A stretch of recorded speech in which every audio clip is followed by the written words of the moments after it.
And we begin our newscast with the fast-spreading Middle East Respiratory Syndrome, or MERS, outbreak, which has people in Korea on edge. Today, the country reported its first 2 deaths from the virus, and 6 new MERS cases have now been confirmed, bringing the total to 25. For more, we connect with our Connie Kim at the news centre. Connie.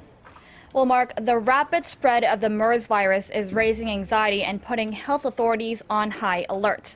Now, as you noted, Korea's health ministry reported the country's first 2 deaths from the virus earlier today. The first was a 58-year-old woman who died Monday. She was initially hospitalized for severe asthma, but the doctors say her condition worsened after she came into close contact with the first MERS patient at the hospital. Now, until her death, she was only suspected of having the virus, and testing after her death showed positive. Now, the second person to die from MERS was a 71-year-old man listed as a 6th MERS patient. He was receiving treatment in an isolation ward after contracting the virus from the first patient.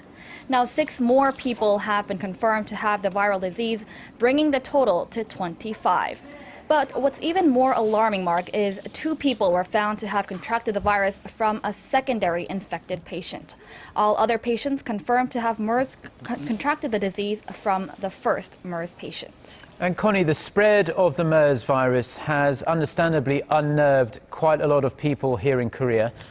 On top of those 25 confirmed cases, there are hundreds more people in quarantine.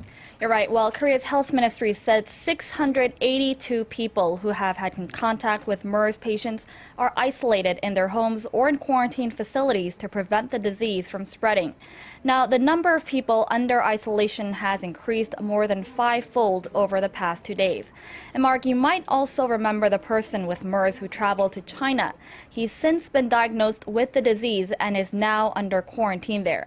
And to prevent more MERS patients from leaving the country, Korea has placed a temporary travel ban on anyone under quarantine. Now, this is critical considering Korea now has the highest number of confirmed MERS cases in Asia. And in light of such worrying figures, the government held an emergency meeting Tuesday. There, they reportedly discussed the possibility of raising Korea's epidemic alert level and expanding the range of the current quarantine measures. Meanwhile, the government has come under fire for its lax response to the outbreak, with the public criticizing it for a late and inefficient response. I'll have more updates in our later newscast. Back to you.